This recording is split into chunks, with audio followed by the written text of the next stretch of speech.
স্বরাষ্ট্র মন্ত্রণালয়ে যিনি দায়িত্বে আছেন আমাদের সালাউদ্দিন ভাই, উনি বেশ অভিজ্ঞ মানুষ, প্রশাসনিক কাজ করেছেন, রাজনীতিবিদ, আগেও মন্ত্রী ছিলেন। তো প্রথম থেকে আমরা দেখেছি যে উনি আমাদের যে সাংবিধানিক বিষয়গুলোতে খুব এঙ্গেজ ছিলেন।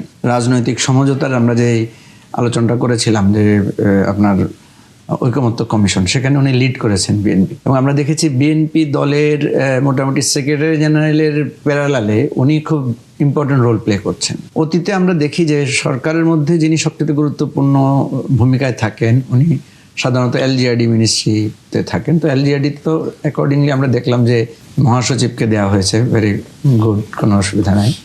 স্বরাষ্ট্র মন্ত্রণালয় সংক্রান্ত জায়গায় ওনার মনোযোগটা কম। উনি পার্লামেন্টে খুব মনোনিবেশ করেছেন, আইন নিয়ে উনি প্রচুর কথা বলছেন, ইভেন প্রধানমন্ত্রীর পক্ষ থেকেও উনি প্রতিনিধিত্ব করছেন অনেক। এখন পর্যন্ত আমরা যদি দেখি, পুলিশে একটাই মৌলিক কথা শুনেছি যে ড্রেসটা আগের ড্রেসে ফিরে যাবে, অর্থাৎ পুলিশ আগের যে মাঝখানে যে ড্রেস পরিবর্তন হয়েছিল সেটা করে তারা আগের ড্রেসে থাকবে।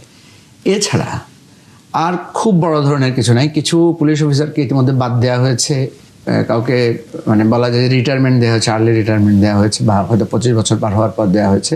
তাদের বিরুদ্ধে অভিযোগ কি? অভিযোগ হচ্ছে তারা পূর্ববর্তী সরকার বা ফেসিবাদের কোনো না কোনোভাবে তারা হয়তো পারপাস সার্ভ করেছেন, যেটা অনৈতিক ছিল, এ ধরনের কিছু হতে পারে। আমরা যেটা দেখেছি যে বিভিন্ন জায়গায় পুলিশে যাদেরকে পোস্টিং দেওয়া হচ্ছে সেখানে এক ধরনের দলীয় পোস্টিংয়ের বিষয়গুলো নিয়ে আলোচনা হচ্ছে, সেখানে দুর্নীতিরও কিছু কিছু হালকা অভিযোগ আছে। আর ফাইনালি আমরা যেটা দেখলাম পুলিশ সপ্তাহে, যেখানে প্রধানমন্ত্রী উপস্থিত থেকে বলছেন যে পুলিশকে আর ফ্যাসিবাদী আমলের দলীয়করণের জায়গায় যাওয়া যাবে না, সেখানে একজন সিনিয়র পুলিশ অফিসার উনি এমন একটা বক্তব্য রাখলেন, সেটা লিখিত বক্তব্য, সেটাতে সবাইকে একটু বিব্রত করেছে। কারণ উনি একটা রাজনৈতিক দলের সাথে প্রতি ওনার একটা সফট কর্নার আছে, বাংলাদেশি জাতীয়তাবাদী আদর্শ নিয়ে বিশ্বাসী। এই ধরনের আদর্শে বিশ্বাসী আরও অনেক লোক আছে, আর অনেকেই কিন্তু নানাভাবে বঞ্চিত হয়েছেন, এবং তাদের বঞ্চিতরা যারা, তাদের কিন্তু ইতিমধ্যে প্রমোশন এবং ডিউ, তাদের পাওনা দেওয়া এগুলো কিন্তু এক ধরনের ম্যানেজারিয়াল জায়গা থেকে মানে সলভ হয়েছে।